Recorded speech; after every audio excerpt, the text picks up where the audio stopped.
మాజీ మంత్రి సత్యవతి రాథోడ్ మీడియాతో మాట్లాడుతున్నారు. ఇప్పుడు అలా చూద్దాం. మీకు కడుపు నిండినట్టుగా లేకపోతే మీరు ఇచ్చిన హామీలు ఎన్ని ఎగ్గొట్టినా ప్రజల దృష్టి మళ్లించవచ్చని మీరు భ్రమపడితే అది మీ భ్రమ మాత్రమే అవుతుంది. బట్టి విక్రమార్క గారు, ఇది సరి అయింది కాదు. నేను అనుకుంటా బట్టి విక్రమార్క గారి కొంచెం మనస్తాపం చెందినప్పుడల్లా ఏదో ఒకటి మాట్లాడుతూ ఉంటారు. నిన్న కాంగ్రెస్ పార్టీ కొంతమంది నాయకులు ఉత్తమ్ కుమార్ రెడ్డి ముఖ్యమంత్రి అవుతాడంటే ఉప ముఖ్యమంత్రిగా ఉన్న నేను కదా కావాల్సింది, మరి నన్ను వదిలేసి ఇంకెవరో పేరు చెప్తారా అని చెప్పి ఆయన ఫ్రస్ట్రేషన్లో ఇలాంటి మాటలు మాట్లాడుతున్నట్టు భావిస్తున్నాం. ఎందుకంటే కేసీఆర్ గారు ఈరోజు దేశానికి స్వాతంత్రం తీసుకొచ్చిన మహాత్మా గాంధీ చరిత్రలో ఏ విధంగా నిలిచిపోతారో తెలంగాణ సాధించి పెట్టిన కేసీఆర్ గారు కూడా ఈ తెలంగాణ రాష్ట్రంలో అదే విధంగా నిలిచిపోతారు. అది నువ్వు కాదంటేనో నీ ప్రభుత్వం నీ పార్టీ వద్దంటేనో ఆగిపోయేది కాదు. బట్టి విక్రమార్క గారు, ఇది గుర్తుపెట్టుకోమని చెప్పి హెచ్చరిస్తూ ఉన్నాం. మీ సమయాన్ని మమ్మల్ని విమర్శించే పెట్టే సమయాన్ని మీరు పరిపాలన మీద దృష్టి పెట్టండి. మీకు సోయి లేదు. ఒకవైపు 2 రోజులుగా భారీ వర్షాలు వస్తే ప్రజలందరూ ఇబ్బంది పడుతూ ఉన్నారు. రోడ్లన్నీ తెగిపోతూ ఉన్నాయి, రైల్వే ట్రాక్లు కొట్టుకొని పోయినాయి, ప్రజలు ఎవరు బయటికి రాని పరిస్థితి. కానీ వీళ్ళకు సోయి లేదు. ఢిల్లీకి పోతే నలుగురిని కూడగట్టుకొని పోతారు. ఇప్పటికే 20 సార్లు పోయినారు. కానీ ఇంత రాష్ట్రంలో ఇంత పెద్ద భారీ వర్షాలు పడుతుంటే 4 మంత్రులు కలిసి ఎట్లా ప్రజల్ని ఆదుకోవాలి, ఏ విధంగా పంట నష్టం ప్రాణ నష్టం జరగకుండా కాపాడాలనే మాట్లాడే సోయి మీకు లేకపోవడం నిజంగా శోచనీయం. నిన్న మొన్నటి నుంచి మనం చూస్తూ ఉన్నాం. నిజంగా మా మహబూబాద్ జిల్లా అయితే రాష్ట్రంలోనే అతి భారీ వర్షాలు కురుస్తూ ఉన్నాయి. మహబూబాద్కు అన్ని వైపులా మరి కనెక్టివిటీ తెగిపోయింది, రహదారులు తెగిపోయినాయి, రైల్వే ట్రాక్ తెగిపోయింది. మరి ఎక్కడ జనజీవనం స్తంభించిపోయింది మహబూబాద్తో పాటు రాష్ట్ర వ్యాప్తంగా కూడా.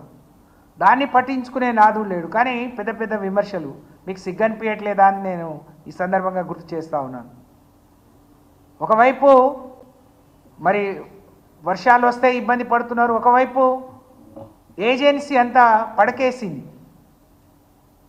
ప్రజలందరూ రోగాన బారిన పడి ఏ హాస్పిటల్లో కూడా కాలు పెట్టడానికి సందు లేకుండా నిజంగా ఈరోజు హాస్పిటల్కే రోగం వచ్చింది. తెలంగాణ రాష్ట్రంలోని అన్ని హాస్పిటళ్లకు రోగం వచ్చింది. మందులు లేవు, ఇంజక్షన్లు లేవు, సరిగ్గా ఆదుకునే వాళ్ళు లేరు, సమీక్షించే వాళ్ళు లేరు. కానీ మీకు ఆ సోయి లేదు. కేసీఆర్ని విమర్శించే సోయి.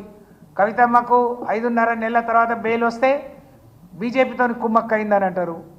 ఆఖరికి సుప్రీంకోర్టులు చివాట్లు పెడితే తప్ప మీకు బుద్ధి రాలేదు. కాంగ్రెస్ పార్టీ బీఆర్ఎస్ పార్టీని విమర్శించే సమయాన్ని మీరు పరిపాలన మీద కేంద్రీకరించండి.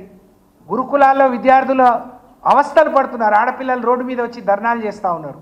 సరైన తిండి లేదని, సరైన మంచినీళ్ళు లేదని, ఎలుకలు వాళ్ళను కొరికేస్తున్నాయని, మరి పురుగులు అన్నం పెడుతున్నారని విద్యాశాఖకు మంత్రి లేడు, సోషల్ వెల్ఫేర్కి మంత్రి లేడు, గిరిజన సంక్షేమానికి మంత్రి లేడు, పోలీస్ శాఖకు మంత్రి లేడు, ఏ శాఖలకు మంత్రి లేడు. ఉన్న మంత్రులేమో ఈ రాష్ట్రంలో ఒక హైడ్రామా నడుస్తూ ఉంది. మరి నేను కేసీఆర్ గారిని మీరేం ముఖం పెట్టుకొని వస్తారు? ఏం సిగ్గు లేకుండా ఊళ్ళలో తిరుగుతున్నారండి? మీరు చెప్పిన రుణమాఫీ ఎంత?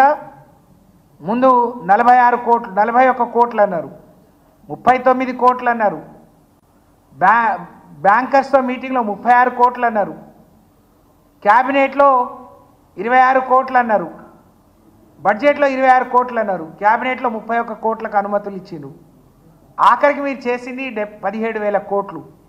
కేసీఆర్ ₹1,00,000 రుణమాఫీ చేస్తే 17,000 కోట్లు సరిపోయింది. మరి 2 లక్షలు చేసిన మీకెందుకు 17,000 కోట్లు అయినాయి?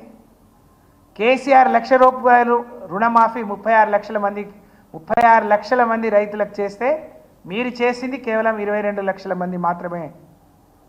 దాని మీద సమీక్ష ఉందా?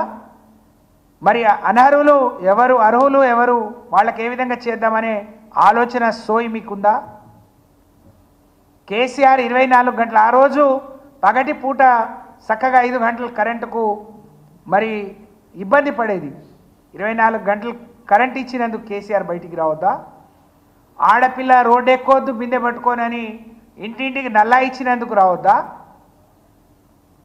ఒక కళ్యాణ లక్ష్మి షాదీ ముబారక్ ఇచ్చి ఆడపిల్లల్ని ఆదుకున్నందుకు రావద్దా? ఒక ఆరోగ్య లక్ష్మి పెట్టి కడుపు నిండా ఆడబిడ్డకు అన్నం పెట్టినందుకు రావద్దా? KCR kit, KCR nutrition kit ఇచ్చి ఆదుకున్నందుకు రావద్దా? మీరేం ముఖాలు పెట్టుకొని ఎందుకు వస్తున్నారు? మిమ్మల్ని మీ ముఖాలు చూసి మొన్న ఓట్లేయలేదండి, మీ ముఖాలు చూసి కాదు, మీ మేనిఫెస్టో చూసి మాత్రమే వేశారు. కానీ దాన్ని కూడా మీరు మరి విస్మరించి దాన్ని కూడా అమలు చేయకుండా రోడ్ల మీద పడి తిరుగుతున్నారు. అసలు మిమ్మల్ని కదా ప్రజలు ఎదుర్కొనేది. గెలిచి 8 నెలలు కాలేదు, మొన్ననే వ్యవసాయ శాఖ మంత్రిని అడ్డుకున్నారు, మిమ్మల్ని ప్రశ్నిస్తూ ఉన్నారు. మీకు సిగ్గనిపించట్లేదా? ఒకళ్ళను ఒక ఏళ్ళు ఎత్తి చూపించే ముందు 4 ఏళ్ళు మీ వైపు చూస్తున్నాయనే కనీస జ్ఞానం కూడా లేదు కదా. కేసీఆర్ని విమర్శించడమే మీ సంస్కారం కాదు, అది సంస్కారం అనిపించదు, అది కుసంస్కారం. సంస్కారహీనంగా మాట్లాడటం మీకు అలవాటు అయిపోయింది. మీకు ప్రజలు బుద్ధి చెప్పే వరకు, ప్రజలు మీ నోళ్ళు ముయించే వరకు మరి మీకు గుణపాఠం చెప్పే రోజులు త్వరలోనే వస్తాయి. అప్పటి వరకు మీరు ఎదురు చూడాల్సిన అవసరం ఉందని చెప్పి నేను తెలియజేస్తా ఉన్నాను. ఈరోజు బ్రహ్మాండమైన పరిపాలన అందించిన కేసీఆర్ని ఏ ముఖం పెట్టుకొని బయటకు వస్తారు అంటే అన్నట్టు ఇప్పుడే భయం అనిపిస్తూ ఉంది, భయపడిపోతూ ఉన్నారు. ఈ ఒక చేతి మీద నడిచే సంసారం కాదు కదా, అనేక కుంపట్లు, అనేక అగచాట్లు. మీకు ఏది చేయాలన్నా ఢిల్లీ పర్మిషన్, ఏది చేయాలన్నా నలుగురు. కానీ ప్రజల అవసరానికి, ప్రజల కష్టానికి మాత్రం ముఖాలు చాటేస్తున్నారు.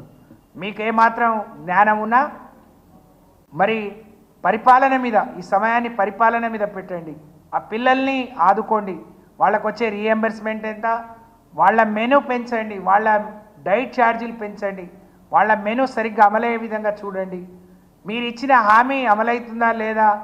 అనేక ఎన్నికల ముందేమో అందరికని చెప్పిండ్రు, కానీ ఓట్లు పడి గెలిచిన తర్వాత కొందరికనే చెప్తున్నారు. అది